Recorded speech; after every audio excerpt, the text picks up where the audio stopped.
अस्सलाम वालेकुम नाज़रीन। आपने ब्रूस ली का नाम तो ज़रूर सुना होगा, जो मार्शल आर्ट का माहिर होने के साथ साथ एक अच्छा अदाकार और एक बेहतरीन डांसर भी था। वज़न 63 किलोग्राम, कद 5 फुट 7 इंच, पंच की ताकत हैवीवेट चैंपियन मोहम्मद अली के बराबर। वो 1 इंच के फासले से मुक्का मारता था और तख्ता तोड़ देता था। वो अपने फ़न का जादूगर था। ब्रूस ली मार्शल आर्ट्स का माइकल जैक्सन था। उसने सिर्फ 4 फिल्मों में मरकज़ी किरदार अदा किया था, लेकिन उसके बाद दुनिया की हर फिल्म इंडस्ट्री का हर एक्शन हीरो उस जैसा बनने की ख्वाहिश लेकर सेट पर आया। आज के बड़े बड़े एक्शन हीरोज़ की फिल्मों में एक्ट्रेस का रोल लिया करते थे। वो सिर्फ 32 साल जिया और भरपूर जवानी में अपने सारे ख्वाब पूरे करके मर गया। आखिर उस 5.5 फुट के इंसान में ऐसा क्या था कि चंद बरस के कैरियर में वो उस ज़माने पर ऐसी धाक बैठा गया कि दुनिया में शायद ही कोई हो जो ब्रूस ली को ना जानता हो। ब्रूस ली को एक बड़ा फनकार बनने का ख्वाब उर्से में मिला था, क्योंकि उसके वालिद सान फ्रांसिस्को में बड़ा हॉलीवुड स्टार बनना चाहते थे, लेकिन वो लाख कोशिश के बावजूद स्टेज अदाकार से आगे ना बढ़ सके और ब्रूस ली की पैदाइश के सिर्फ 3 बरस बाद सान फ्रांसिस्को का चाइना टाउन छोड़कर हांगकांग वापस आ गए, जहां उन्होंने 30 से ज़ायद फिल्मों में काम किया। ब्रूस ली भी उनके साथ अक्सर सेट पर मौजूद रहता था।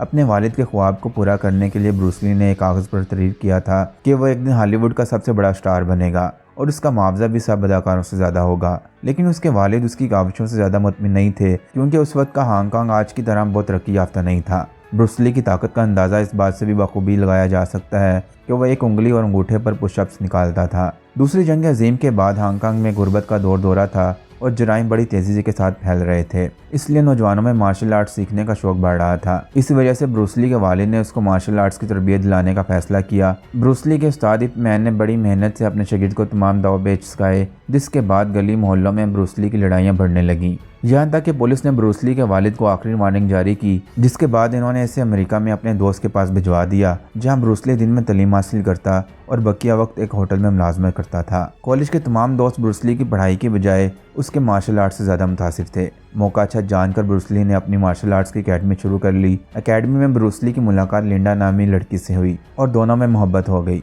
दोनों के खानदान नहीं चाहते थे कि इनकी शादी हो, इसलिए ब्रूस ली और लिंडा ने चुपके से कोर्ट मैरिज कर ली। ये खबर जंगल में आग की तरह फैल गई। कुछ नाराज़गी के बाद दोनों के खानदानों ने इस शादी को कबूल कर लिया। तहम चीनी ब्रूस ली से बहुत ज़्यादा नाराज़ थे। वो बिल्कुल नहीं चाहते थे कि मार्शल आर्ट्स का फ़न गोरों के हाथ लगे। उन्होंने ब्रूस ली को मना भी किया, लेकिन उसने एक ना सुनी। तब ब्रूस ली को चैलेंज किया गया कि वो चीन के सबसे बड़े मार्शल आर्ट्स फाइटर से मुकाबला करे। अगर वो जीत गया तो जो मर्जी करे, मगर हार गया तो उस्तादी शागिर्दगी का तमाम सिलसिला बंद कर दे। ब्रूस ली ने चैलेंज कबूल किया और अपने हरीफ को सिर्फ 3 मिनट में ढेर कर दिया। उसके बाद ब्रूस ली ने 1964 में अमेरिका के मरूफ लॉन्ग बेंच कराटे टूर्नामेंट में अपनी सलाहियतों के जोर दिखाकर लोगों को विरता हैरत में डाल दिया। खासतौर पर 1 इंच पंच और उंगली पर पुशअप्स निकालने का हुनर देखकर गोरों ने अपनी उंगलियां दांतों तले दबा लीं। ब्रूस ली सिर्फ 1 इंच के फासले से पंच मारकर तख्ता तोड़ डालता था, जबकि हरीफ को इस पंच से कई गुना फासले तक गिरा देता था। ब्रूस ली की इसी काबिलियत की वजह से उसे एक हॉलीवुड सीरीज़ में कास्ट किया गया, जो कि बुरी तरह फ्लॉप हो गई। लेकिन ब्रूस ली ने हिम्मत न हारी। वो इस हद तक जुनूनी था कि उसने फिल्म में भी फाइट के दौरान अपनी शिकस्त तस्लीम करने से इनकार कर दिया था,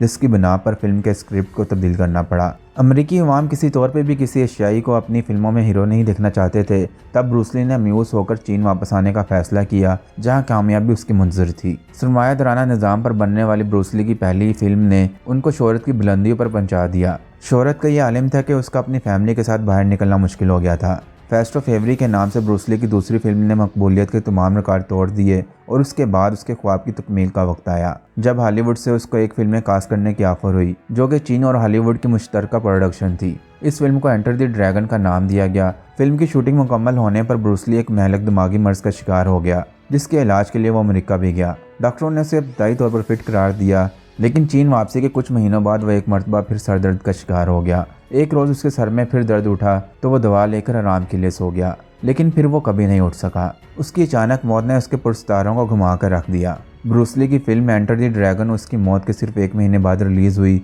जिसने ना सिर्फ बेपनाह मकबूलियत हासिल की, बल्कि हॉलीवुड की तारीख भी बदल डाली, जिसके बाद हॉलीवुड में भी एशियाई हीरोज़ को कास्ट किया जाने लगा।